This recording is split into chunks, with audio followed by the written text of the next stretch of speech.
And now to Syria. According to Amnesty International, Russian airstrikes in Syria killed at least 200 civilians between September and November in what possibly amounts to war crimes. This comes amid new allegations of a chemical attack perpetrated by the Assad regime. I-24 News correspondent Shanine Khshoni reports.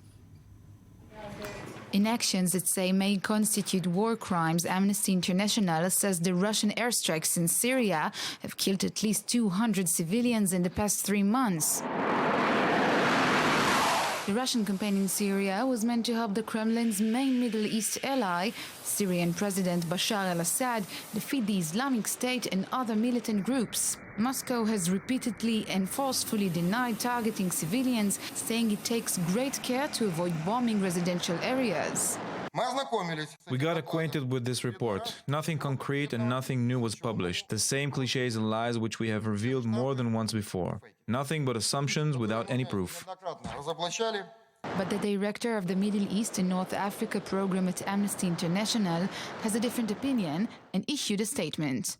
The Russian strikes appear to have directly attacked civilians or civilian objects by striking residential areas with no evident military target and even medical facilities. Amnesty's accusations are added to other war crimes allegedly committed by Bashar al-Assad.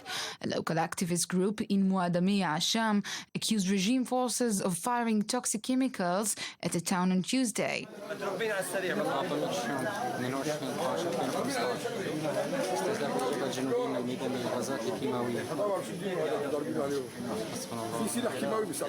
A Syrian security official denied that armed forces had used chemical weapons on the town and termed the accusations baseless. According to a US-Russian deal, Syria handed over more than 1,300 tons of chemical weapons, including mustard and sarin gas, to the Organization for the Prohibition of Chemical Weapons to be Destroyed.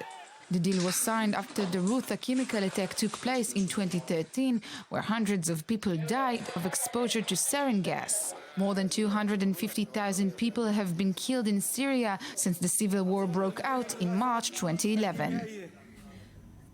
Yes, let's continue the conversation now. I'm joined via Skype from Istanbul in Turkey by Aboud Dandashi, a Syrian journalist. Aboud, good evening. Thank you for being with us. Hello, good evening. Yes, well, Aboud, we know that Russia's defense ministry dismissed the report, the Amnesty report, as containing fake information.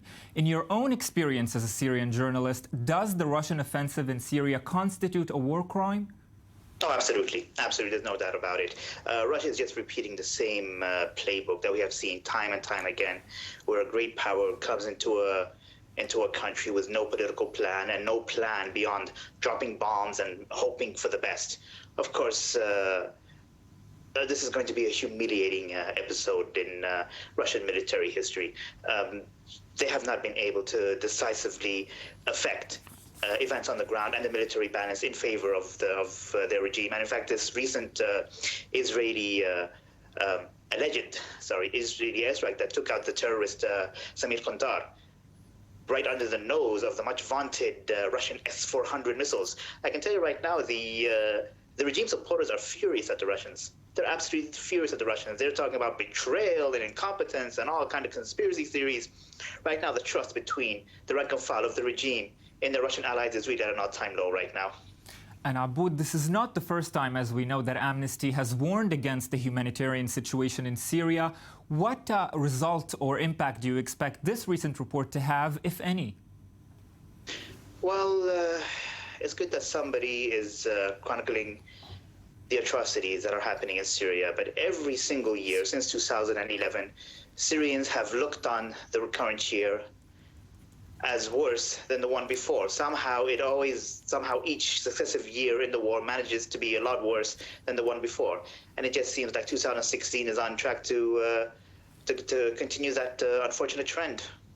And looking at Syria internally, with everything that's happened over the past 5 years since the outset of the Arab Spring, can we still even call Syria a country at this point, with it being so dissected and ruled by different factions? That's a good question. I mean, these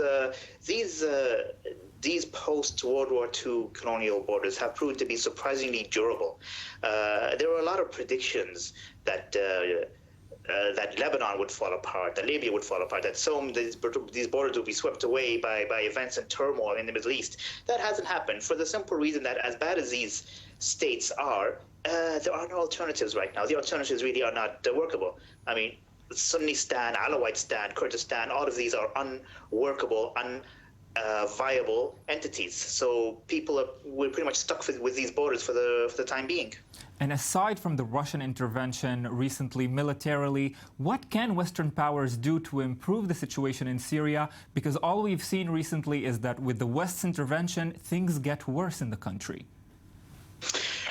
Well, I would like to point to any tangible plan on the part of Barack Obama and the Obama administration. While the Russians don't seem to have much of a plan, the Obama administration doesn't seem to have any plan, period, to deal with the situation in Syria.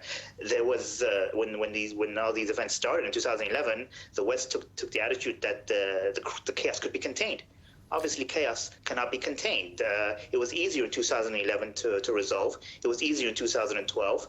Now in 2015, approaching 2016, virtually impossible right now with the commitment that the West and the international community are willing to put forward to resolving it. It is a huge, and it needs an epic amount of planning or commitment to resolve now. Yes. Which this does not exist right now. Yes, no Western plan and an unclear future in Syria. Abu Dandashi from Istanbul in Turkey, thank you very much for joining us. Thank you.